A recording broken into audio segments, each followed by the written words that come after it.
Hi, good morning. നമുക്കിന്ന് ഒരു egg pepper masala തയ്യാറാക്കാം.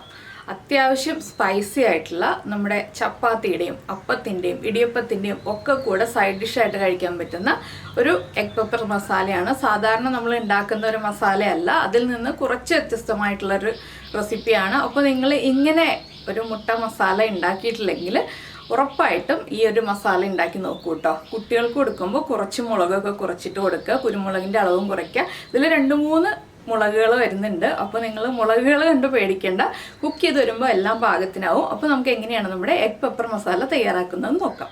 നമുക്ക് നമ്മുടെ ഇൻഗ്രീഡിയൻസ് നോക്കാം. ഞാനിപ്പോൾ 4 മുട്ട വേവിച്ചെടുത്തിട്ടുണ്ട്. 4 മുട്ടയിലേക്കായിട്ട് 3 മീഡിയം വലിപ്പമുള്ള സവോള ചെറിയ ക്യൂബ്സ് ആയിട്ട് കട്ട് ചെയ്തെടുക്കുക. അതുപോലെ തന്നെ 3 ചെറിയ തക്കാളി അല്ലെങ്കിൽ 2 വലിയ തക്കാളി എടുക്കുക കേട്ടോ. നന്നായിട്ട് പഴുത്ത തക്കാളി വേണം. അപ്പോൾ ഈ തക്കാളി ആണെങ്കിലും കുറച്ച് വലിയ പീസുകളായിട്ട് നമുക്ക് കട്ട് ചെയ്തെടുക്കാം. എന്താണെന്ന് വെച്ചാൽ തക്കാളി നമുക്ക് അരയ്ക്കാനുള്ളതാണ്.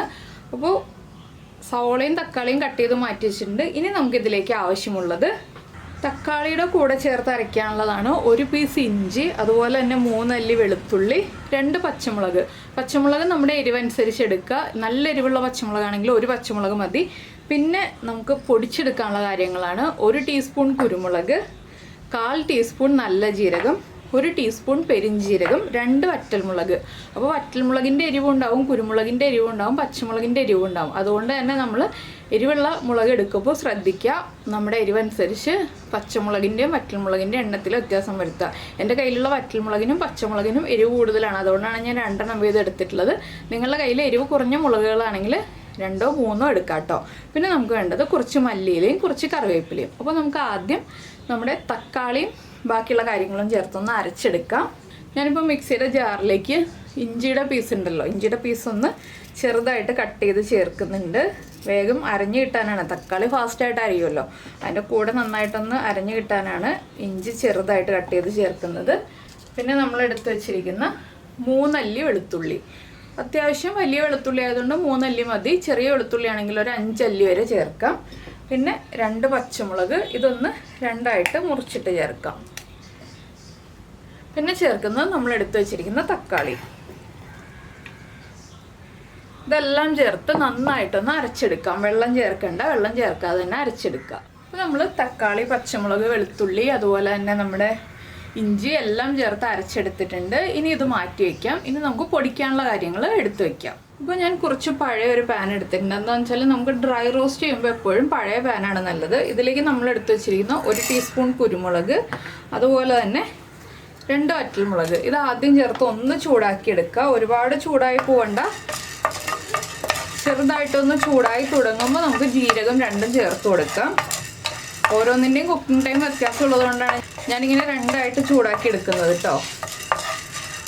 കുരുമുളകൊന്നും പൊട്ടി തുടങ്ങണ്ട, ചെറുതായിട്ട് കുരുമുളകൊക്കെ ഒന്ന് ചൂടായി തുടങ്ങുമ്പോൾ നമുക്ക് പെരിഞ്ജീരകവും അതുപോലെ തന്നെ ഫ്ലെയിം കുറച്ച് വയ്ക്കുക. ചെറിയ ജീരകം ചേർക്കുമ്പോൾ ചെറിയ ജീരകവും ചേർത്ത് നന്നായിട്ടൊന്ന് ഇളക്കി കൊടുക്കാം.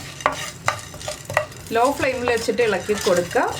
ഈ പൊടികളും അരപ്പും റെഡിയാക്കി വെച്ചിട്ടുണ്ടെങ്കിൽ ബാക്കിയുള്ള കാര്യങ്ങൾ നമുക്ക് എളുപ്പത്തിൽ കഴിയും. അതുകൊണ്ടാണ് ഇത്രയും കാര്യങ്ങൾ ആദ്യം റെഡിയാക്കി വെക്കുന്നത്. നിങ്ങൾക്ക് നോൺ സ്റ്റിക്ക് പാനിൽ അല്ലെങ്കിൽ ഇരുമ്പിൻ്റെ ചീനച്ചട്ടിയിൽ ഇതുപോലെ റോസ്റ്റ് ചെയ്തെടുക്കാവുന്നതേ ഉള്ളൂ.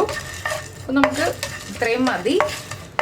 ഒരു 3/4 മിനിറ്റ് മുതൽ 1 മിനിറ്റ് വരെ ഇത്രയും സമയം ഇളക്കി കൊടുക്കാൻ ഞാൻ ഫ്ലെയിം ഓഫ് ചെയ്തു. ഇനി ഇതൊന്ന് ചൂട് മാറി വരുമ്പോൾ മിക്സിയുടെ ചെറിയ ജാറിൽ പൊടിച്ചെടുക്കാം. അപ്പോൾ നമ്മൾ വേറൊരു പാൻ വെച്ചിട്ട് അതിലേക്ക് വെളിച്ചെണ്ണ ഒഴിച്ചിട്ടുണ്ട്. വെളിച്ചെണ്ണയിലേക്ക് നമ്മൾ കട്ട് ചെയ്ത് വെച്ചിരിക്കുന്ന സവോള ചേർത്ത് കൊടുക്കാം.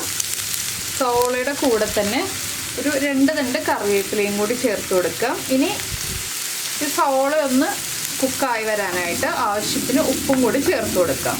ഞാനിപ്പോൾ ഒരു 1/4 ടീസ്പൂൺ ഉപ്പ് ചേർത്തിട്ടുണ്ട്.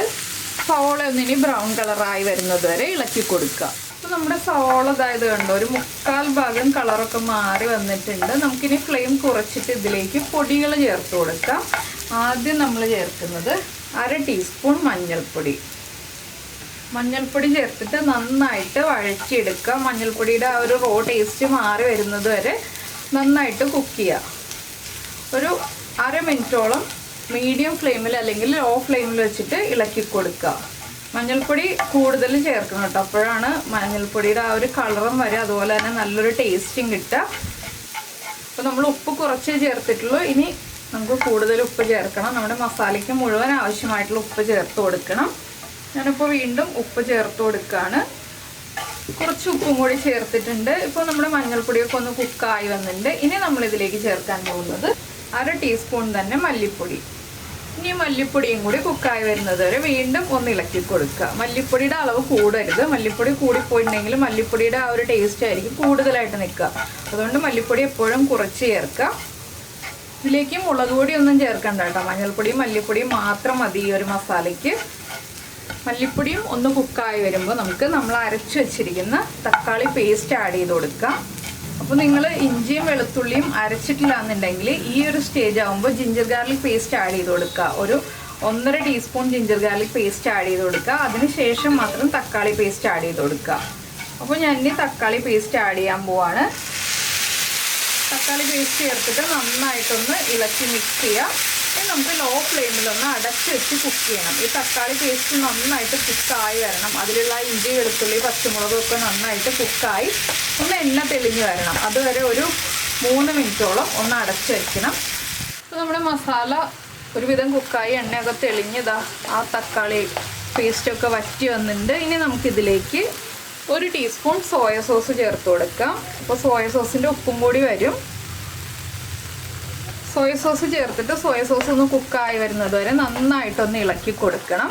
സോയ സോസ് ചേർത്തിട്ട് മീഡിയം ഫ്ലെയിമിൽ വെച്ച് ഇളക്കുക കേട്ടോ. ഹൈ ഫ്ലെയിമിൽ വെച്ച് ഇളക്കരുത്. അപ്പോൾ നമ്മൾ പൊടിച്ചെടുത്ത മസാല ഇത്രയും സമയമായിട്ട് നമ്മൾ ചേർത്തിട്ടില്ല. അത് ചേർക്കാൻ പോകുന്നേ ഉള്ളൂ. ഇപ്പോൾ കണ്ടോ സവോളയൊക്കെ ആവശ്യത്തിന് കുക്കായി വന്നിട്ടുണ്ട്. ഇനി നമുക്കിതിലേക്ക് ചേർക്കേണ്ടത് നമ്മൾ പൊടിച്ചു വെച്ചിരിക്കുന്ന മസാല ഉണ്ടല്ലോ, ആ മസാല മുഴുവനായിട്ട് ചേർത്ത് കൊടുക്കുക. മസാല ചേർത്തിട്ട് നന്നായിട്ടൊന്ന് ഇളക്കി കൊടുക്കുക. ആ മസാല റോ ടേസ്റ്റ് ഒന്നും ഇല്ലാത്തതാണ്, നമ്മൾ ചൂടാക്കി പൊടിച്ചതാണല്ലോ. ഇനി ഇതിലേക്ക് നമുക്ക് കുറച്ച് ഗ്രേവി വേണം. എന്താണെന്ന് വെച്ചാൽ ഈ സവോളയൊക്കെ ഒന്നുകൂടി ഒന്ന് കുക്കായി വരാനായിട്ട് കുറച്ച് ഗ്രേവിയും കൂടി വേണം. അതിനായിട്ടൊരു 1/2 കപ്പോളം ചൂടുവെള്ളം ചേർത്ത് കൊടുക്കുക.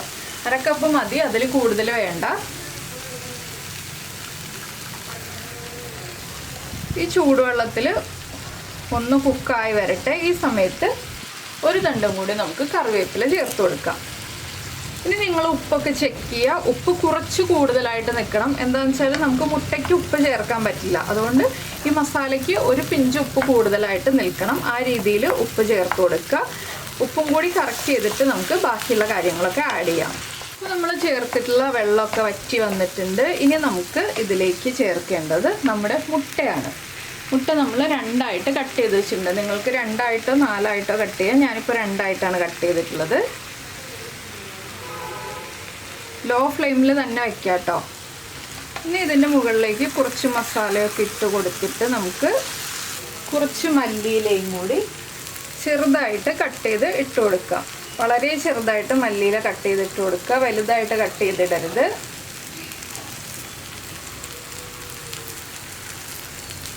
അപ്പോൾ നമ്മുടെ മസാലയുടെ എണ്ണയൊക്കെ തെളിഞ്ഞ സൈഡിൽ വരുന്നുണ്ട്.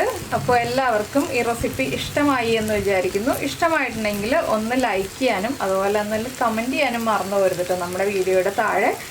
അപ്പോൾ ഇനി അടച്ച് വയ്ക്കുക. ഒരു 1/2 മിനിറ്റ് കഴിയുമ്പോൾ നമുക്ക് തുറക്കാം.